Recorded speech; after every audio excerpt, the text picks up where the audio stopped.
In my most far-fetched imaginings, I never pictured my marriage crumbling to such a state. The stillness between us roared louder than any fiery argument ever had. For years, I held steadfast trust in my spouse, certain that even during our clashes, she'd at least try to meet me halfway. But an event last week shattered every belief I held about our connection. The way it unfolded still sends my mind spinning whenever I replay it. It all began with a trip she was planning with her friends. At first glance, it appeared harmless, a short escape, an opportunity to release the weight of daily life. Yet, something gnawed at me. A deep unease I couldn't fully grasp. Perhaps it was the timing, or the way her eyes flickered away whenever the subject arose. Maybe it was just an instinct, a persistent tug warning me something was wrong. I voiced my discomfort repeatedly, explaining I wasn't at ease with her leaving, not to chain her down or limit her freedom, but because an inner voice cautioned that this trip would widen the cracks already forming between us. Our recent spats, once minor, had grown into something weightier, and I worried this would drive us further apart instead of healing what was breaking. But she brushed off my concerns as trivial. "I need this. You're making it bigger than it is," she said, her tone icy, almost rehearsed. Then, before my eyes, she packed her bag, ignoring the tension pouring from me, dismissing the storm raging in my soul. Watching her wheel that suitcase out the door felt like witnessing a stranger leave, not the woman I swore to share my life with. That night, I sat alone in the shadowed living room, staring at the door she'd passed through hours before.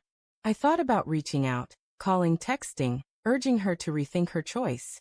But the more I reflected, the more a firm resolve took root inside me. Why chase someone who so blatantly disregarded my emotions? Why hold on to someone who had already slipped away? So I made a decision. No yelling, no breaking things, no tears. I simply removed myself from her world.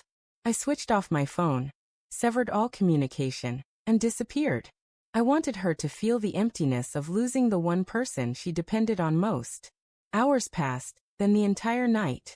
For the first time in years, my phone remained silent.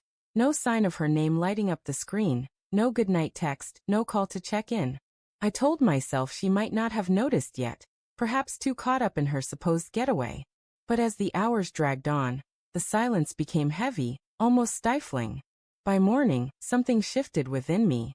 I didn't regret my absence. A strange peace settled over me, as if I'd finally claimed control in a situation where I'd felt powerless for far too long. I went about my day as if nothing had changed, but in truth I was waiting to see how she'd respond when she realized I was gone.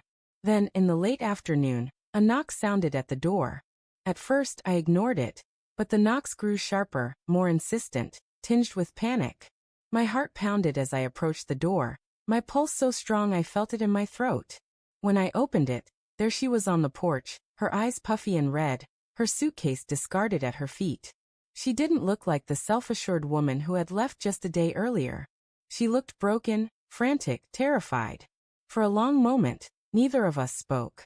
The silence was thick, almost suffocating, until she finally murmured, "Why did you disappear?" I didn't answer right away. I studied her face, searching for genuineness, for regret, for something real.